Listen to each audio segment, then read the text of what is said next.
It is my very great pleasure to introduce Jack Mazingira Omonde. He is from Kenya, just outside of Nairobi. His home village is Osodo. And Jack was educated there and raised there and came to be very active in the environment, first from a natural affinity to the natural surroundings, and then as a result of observing the terrible changes that were beginning to be felt in his home. Jack formed a nonprofit organization called Towards Green Environment, which you will be able to see from time to time on the chat if you want to follow that link. Toward Green Environment has been the way that he has been actively working on the ground in Kenya. He has been planting trees, or as he calls it, growing trees with children. Teaching children is a very important part of his work because he knows that the future is theirs to direct. He has been teaching on the ground. He started out holding signs. As a matter of fact, he would stand out and hold signs that say, you know, what was it? It wasn't climate change. It was, yeah, it was. No, what did your sign say, Jack? What words did you use? Climate justice. Climate justice. And people didn't know what that meant, and they would approach him and ask if they could buy some. So that was the level of awareness at his home, and he has done loads to really change that. In his time, since he's been doing his work, he has been responsible for planting thousands of trees. He is talking a great deal about ecological overshoot, the importance of growing food locally at home. As a lot of us know, the Western governments exert a lot of global control over third world countries by controlling food supply. And this is something that just is not right, and it cannot continue, and it will not support the people living in Kenya or anywhere else for that matter. We need to provide our own nourishment, and we need to do it in a sustainable way. And Jack is he's also responsible for Taka Wednesdays. Taka in Swahili is trash. They go around on Wednesdays and they pick up trash. This is so on the ground that I have just been very impressed with Jack's work over the years. And wherever I can, I have tried to support him in his work. I will not take a whole lot more of your time other than to just try to plant the seed with you that Jack's, his pole star is small acts every day. That is his mantra. That is what is going to really affect change. And I want to leave you with that thought. Today, he is going to be presenting a PowerPoint presentation about some very devastating effects of climate change in his home. And I will turn it over to him now to let him present that. Thank you, Jack. Thank you so much, Crow. Thank you so much, everyone. As Crow mentioned, my name is Jack Omonde Omulo, but I have a nickname, Mazingira. Mazingira is a Swahili word for environment. We in East Africa, we speak Swahili most of the time. So Mazingira is a nickname that came as a result of my work on environmental related issues, especially environmental conservation. So this is a name that I've earned over time as a result of what we've been able to do. So thank you so much for having me. I have a PowerPoint presentation that is going to act as a case study of what has been happening from this side of the world. Actually, the PowerPoint is from devastating impacts of climate change, especially on floods in my home village. Now, as Crow has put it, I'm from Kenya. Let me share my screen, Crow, if you allow me.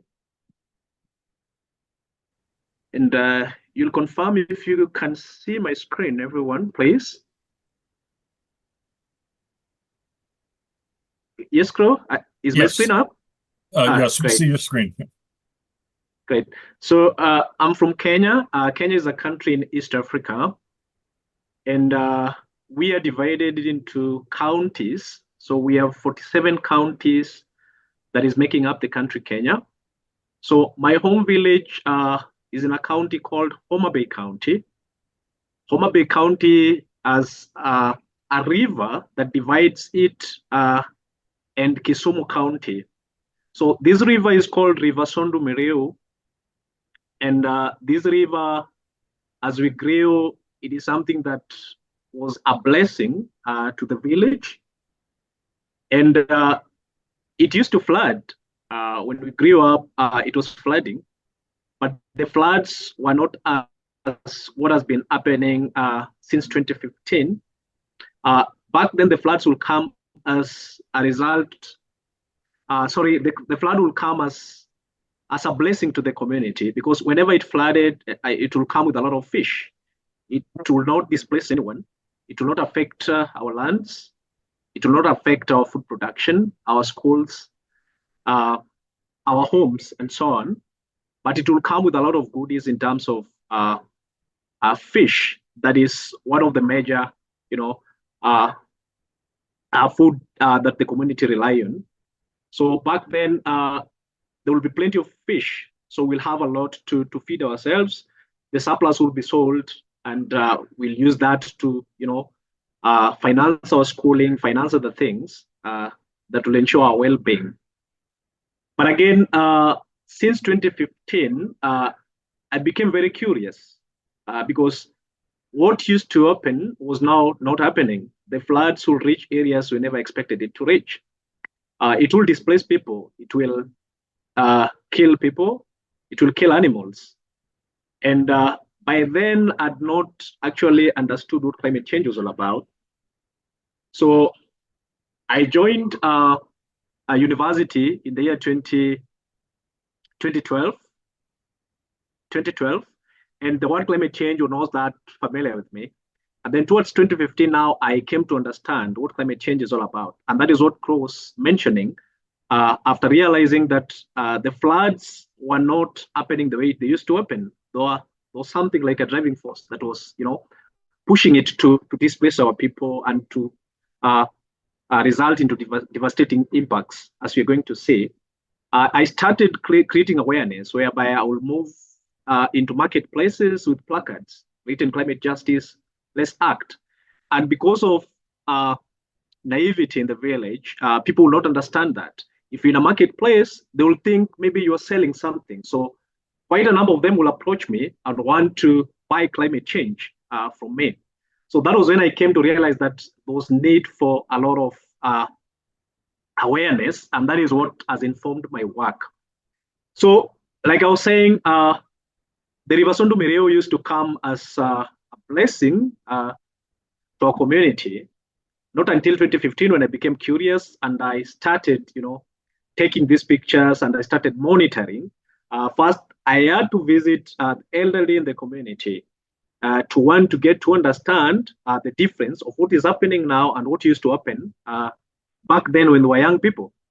And then the stories they were giving me, actually, those are very big distinction between what used to happen then and what was happening from 2015. And to them, because they didn't understand the aspect of the science behind climate change, they were telling me that the gods, in quotes, in the village were very angry. Maybe the villagers had done something, so those need to appease the gods by pouring libation, those superstitious beliefs, offering sacrifices and all that. Yeah, so I started creating awareness, and as Crow has put it, all that is mentioned, that is what I've been able to do. So allow me to take you through what has been happening. Of course, that is me. I'm a climate activist, and I don't want to go through that. Crow has already introduced me. So Osodo village, this is where I was born. And like I've said, Osodo village is in Homa Bay County. and Homa Bay County is divided by a river that is called River Sondu Miriu. It divides Homa Bay County and Kisumu County. And after repeated floods due to the impacts of climate change, we've lost our ability for subsistence farming. Now, in our community, we have what we used to have two major sources of income.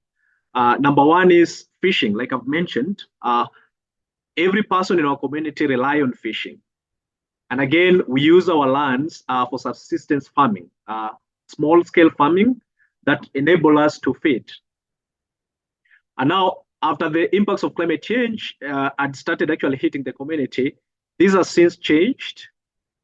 As you can see, this is the beach. Actually, this is about less than a kilometer from my homestead, where we used to live. And you can see people here, the way they are very enterprising. Back there, that is the River Sondu Miriu. And this is in the morning when the fish has been brought from the lake. You can see women carrying out their, trade activities and all that.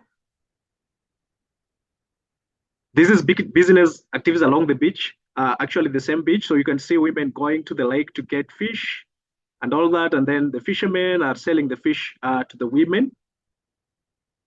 This is now our farms. Before floods, remember I've said we only have two major sources of income, that is subsistence farming and fishing. So these are our farms before the floods will hit us. We are able to produce vegetables, what we are calling sukuma wiki, the kales. We call them sukuma wiki here in Swahili.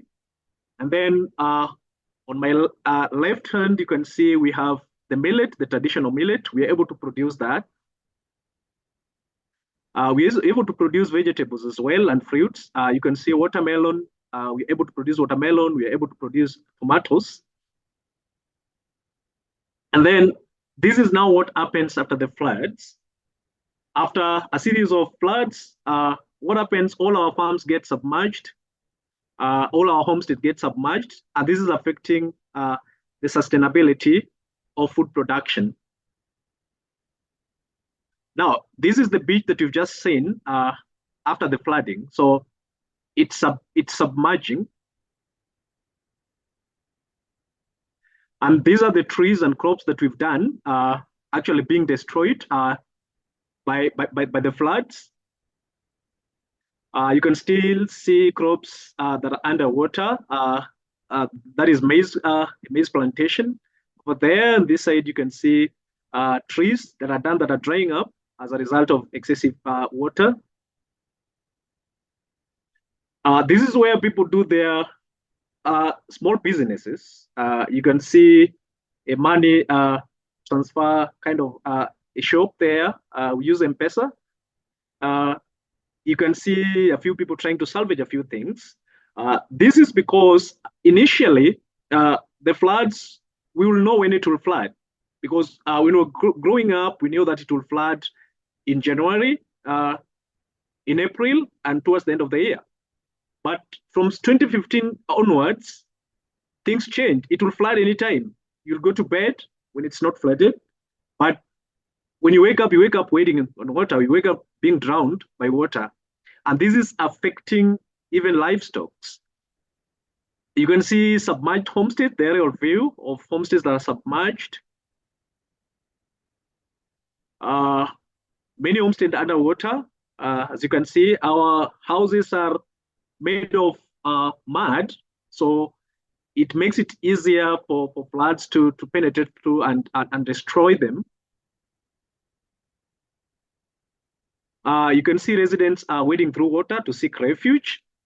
Now, like I've mentioned, because the floods comes unaware, the only place that we've been having is a local primary school where I happened actually to undergo my primary level education. That is the only place that we have, because it is slightly hilly. But recently, the floodwaters have been moving closer and closer to the school. So we believe in the near future, we might not have anywhere to go to. And we came to realize that the most affected people are the elderly, the sick, and people who are living with diseases that have underlying conditions. This is because they don't have energy, and the floods coming unaware. Majority of them do not have people to assist them because of another problem that actually has emerged as a result of the flooding thing and the poverty aspect of it that has resulted into spread of HIV and AIDS that has really killed so many people. So you find that majority of children around here are either totally orphaned or partially orphaned, and they're left with the elderly grandmothers and grandfathers who cannot do much. So the elderly are the most affected when the floods actually hits unaware. Livestock are not spared either. Like we said, like I've told you, the floods comes unaware. So mostly you find the livestock are found stranded in most of the cases. Like in that case where my cursor is, you can see that. And you can see that one has been drowned. You can see this one has been attacked by a wild animal that we're going to see. And this is now the life in the school that is acting as an accommodation center whereby we have women and children stranded. And as you can see there, it is not a must that when you get to the school, you're going to find accommodation. You are not going to find accommodation because the classes are not enough, and the people have been displaced are so many. So you find people trying to put temporary shelters.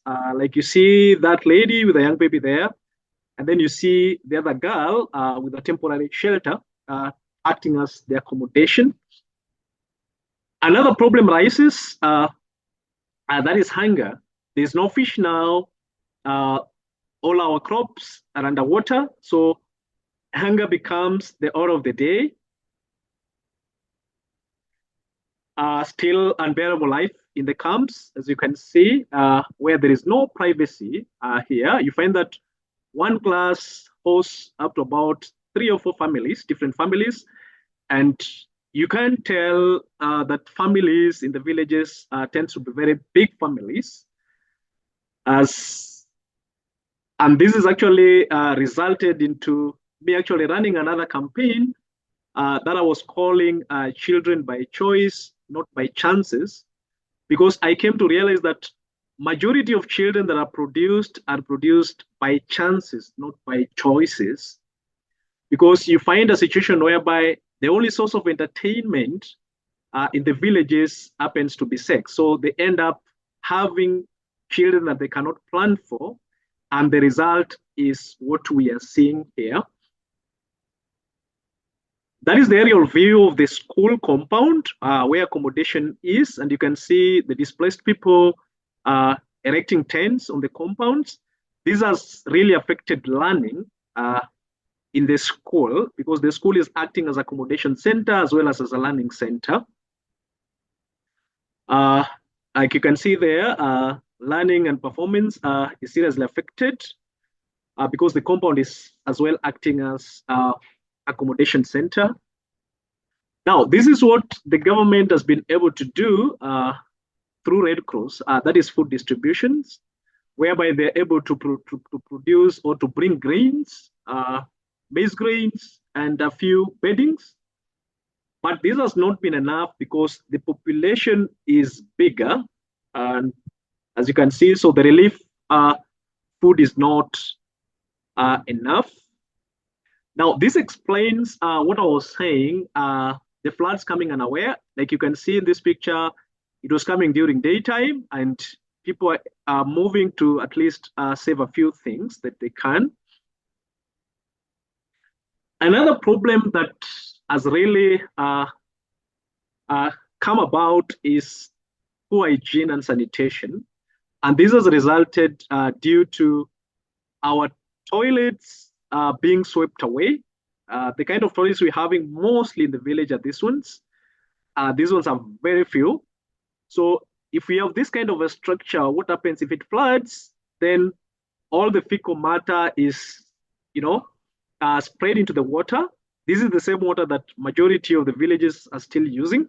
So this has resulted into sanitation-related illnesses like typhoid or waterborne diseases, typhoid, malaria, and all that.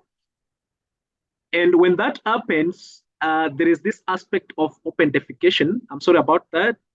Open defecation because the toilets are not there. So this has also actually resulted into the spread of these diseases. And then we have destructive wind patterns. This is because once the only source of earning a livelihood is gone, as I mentioned, that is fishing and farming, subsistence farming, people decide now to cut down trees. And this is what informed my work of growing trees. People cut down now trees to burn charcoal. They cut down trees to sell as firewood in the neighboring villages, at least to earn a living. And that has resulted into destructive wind patterns whereby wind is destroying anything on site, including schools, churches, business centers, homes, as you can see. So that has been another problem. Houses being destroyed there. And again, another problem that has risen is what I call human-wildlife conflict. When it is flooded, our area is hippopotamus prone area, whereby there are a lot of hippopotamuses. So when it is flooded, they require dry areas where they can come and feed. They won't be staying in water for so long. So when it's flooded, they tend to come outside and interact with people. They get into people's homes, attack people, and kill people.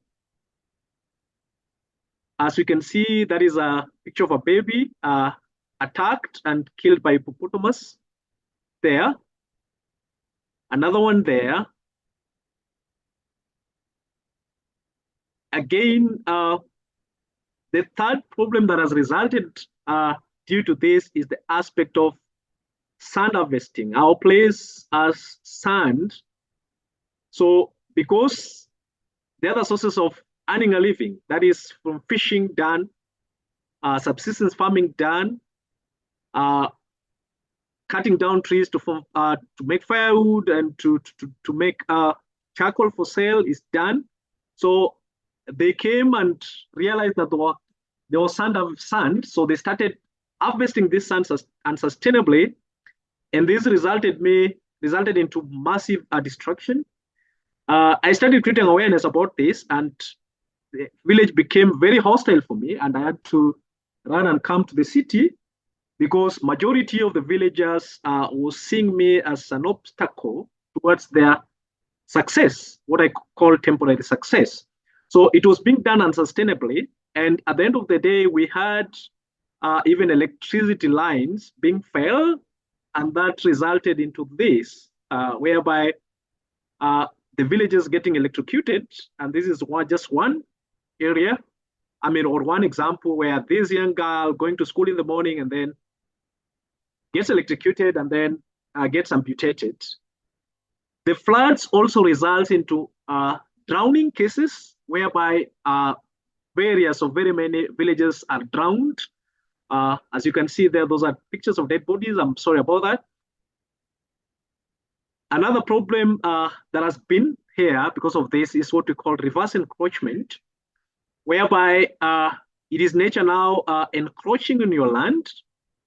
Okay, like you can see here, this is somebody's land with the title deed attached on the other side, but because of the flooding, you end up becoming landless or a squatter at the end of the day. And then we have massive erosion leading to siltation. And one way that we tried, if you could see my cursor, the far end, was to plant or try to plant trees or reeds along the river, at least to stop the siltation and the erosion from happening.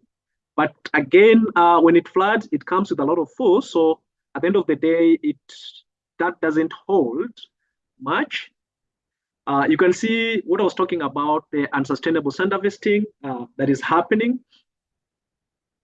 And that has resulted into high rates of degradation. And people do not care because they want some short-term financial gains. Child labor is persistence. Why? Because I told you that the outbreak of HIV and AIDS has affected majority or killed majority of their parents. So you find that most of these children are left with the elderly as guardians taking care of them. The elderly cannot support them, so they end up to drop out of school and to start, providing for the family, whereby they assume the adult responsibility. That is still there, the exploitation and massive environmental degradation. Now, once all the sources of income are gone, and then people now start becoming very desperate, especially the fishermen, and that results into that, where they start abusing drugs and substance. Most of them, they get drowned when they're drunk and all that. And then what I was explaining, where people are trying to make a living by cutting down trees and all that. Pollution is another further environmental degradation within the community.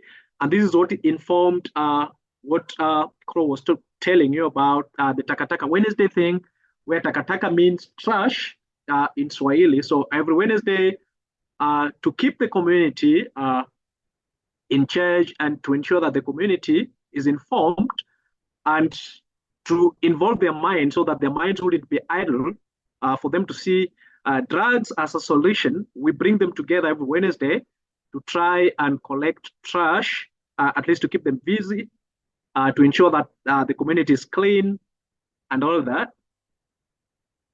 So apart from all that you've seen, as a community, what do we do?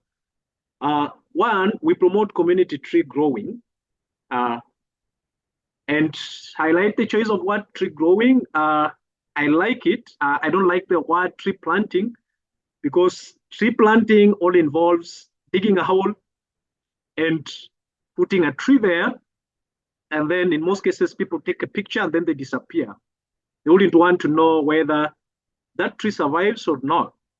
So tree growing ensures that you dig a hole, you take care of that tree until maturity. Now, we are growing a tree to replace the ones that have been cut, with an extensive objective of trying to help in carbon sequestration. Because statistically, we are told that a single mature tree sequesters up to about 48 pounds of CO2 annually. So my thought has always been, how about every one of us on this planet will be convinced at least to plant and take care of one tree? Then we'll be solving the aspect, the problem of CO2 by a bigger margin, that is. So when we're doing this, we are cutting across age and gender. So we involve young people, we involve women groups, we involve youths, we involve schools and all of that.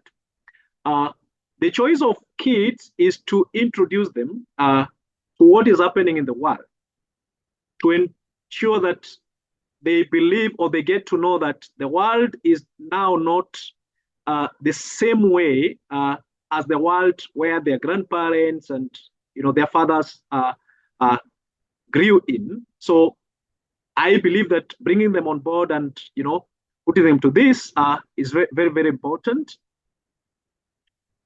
This is how we fight plastic pollution, by cleaning the community, as you can see there. Still cleaning by our Takataka Wednesday there. And then in schools, I work with schools whereby we do regenerative agriculture and teach degrowth. Most of the children have been away of school because of lack of food. So we were trying to produce food or give them little food. But again, to sustain that, there is need to grow food. So we work with schools, and then we do regenerative agriculture, syntropic farming to sustain that. So we work with community schools, both in the village and in Nairobi. You can see this is a growing food exercise in Nairobi here. This is in the Wabu Primary School. And the idea is to start feeding programs in school. And one of the ways to sustain that is to grow the food. You can see after that, this is the harvest time. We're harvesting carrots there. And we also have harvesting another fruit there. Cleaning exercises. After our degrowth classes, we do cleaning exercises. And majorly, we bring the youths on board. So what do we recommend, or what do we recommend as a people that the world maybe can embrace? We are recommending global paradigm shift to rapid voluntary IPAD degrowth. Okay, and this is to debunk the fact that constant economic growth is not the only path to prosperity and well-being of humanity. Degrowth offers another solution whereby it brings the aspects of sustainability. Right now, the world is undergoing what we call ecological overshoot, whereby we are losing all of our ecosystems because we are using resources exhaustively, and that affects the way they naturally reoccur.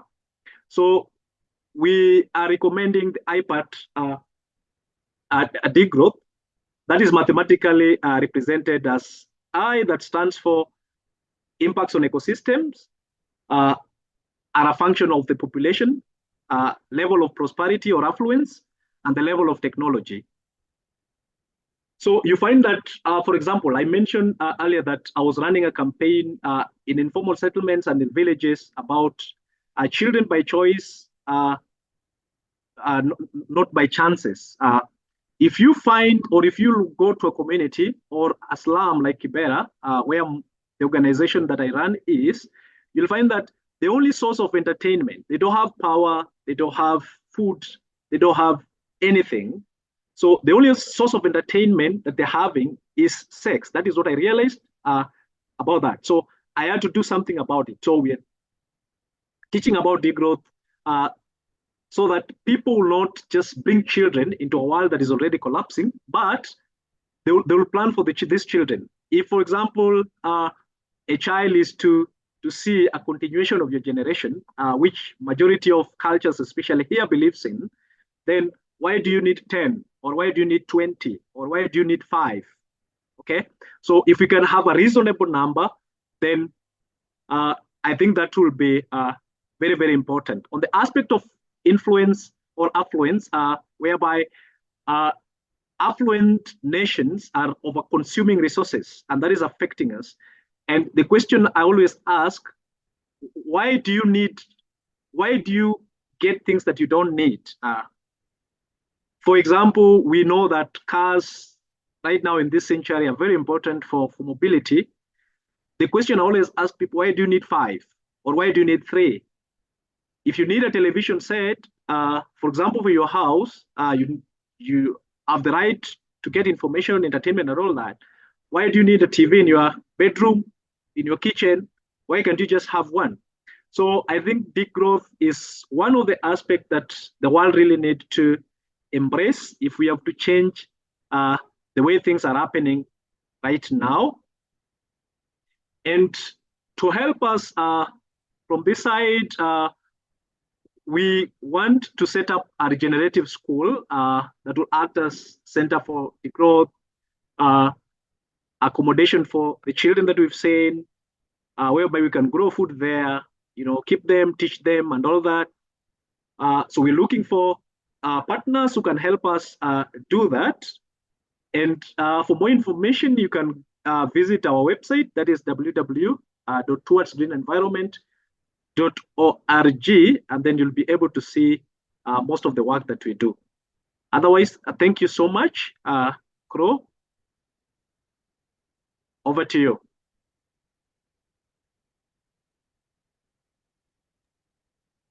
Thank you so much, Jack. It is heartbreaking to see the results of what overconsumption in the West has wrought on areas that don't have the same kind of standard of living. That message cannot be lost. People have to be aware of that. When years ago, a couple of years ago, you told me a story about how some of the villagers were wondering if they needed to make a sacrifice to bring the fish back. And it's an awful shame because it's the West that should be making the sacrifice, not the villagers. Um, and it also strikes me when I hear you make presentations like this, what a wonderful thing it has been for you to be able to receive an education. And it's a tragedy to see how many children now, because of what's happening, are no longer able to attend school. They need to work to feed themselves. The school itself is overstressed.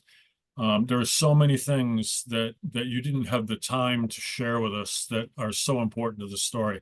And I really appreciate the way that you have presented it today. We have had a number of questions generated. Could I invite Marie-Louise to come in and read some of those now?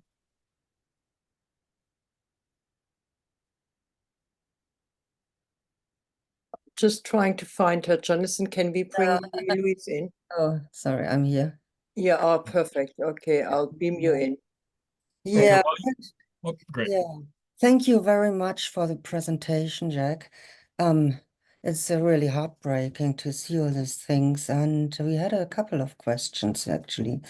One is there any military or community help besides what we saw, what you said is not enough?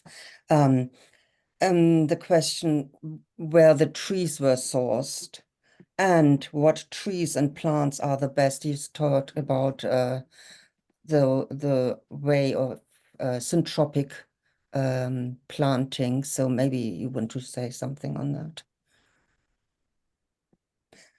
Where the trees were sourced? But where the trees were sourced, yeah. What kind of trees are best, and yeah, if there's any community help with it all in any way. Now, at first we were buying trees from KFS. That KFS is Kenya Forestry Reserve. And then it became very expensive for me. I couldn't afford that. So we started buying seeds instead and raising tree seedlings and planting for that matter. So we were sourcing them from there. And then number two, on the aspect, the kind of trees that we were planting. Now, we started by planting eucalyptus. And one of the reasons why we were planting eucalyptus was to help us reclaim the fields, because eucalyptus absorbs a lot of water and all that. But again, because later on after it was starting now to affect even the lands, because it doesn't flood most of the times. So when it is not flooded, we also need the lands to be moisturized so that we can do our planting. So eucalyptus was doing away with that. So right now we are not doing eucalyptus, but we're doing other trees. I do want to encourage people to take to heart how limited the resources are and how well that they are being used under Jack's guidance. We only have a couple of minutes before the next speaker starts. Once again, thank you very much, Jack, for joining us. I know you've moved a lot of hearts today, and I hope we can see you again in the future. Oh yes, many people commented and said how powerful your presentation was. So very many thanks to that, and thank you for being here and giving us this talk. Thank you so much. You're welcome. Baraka.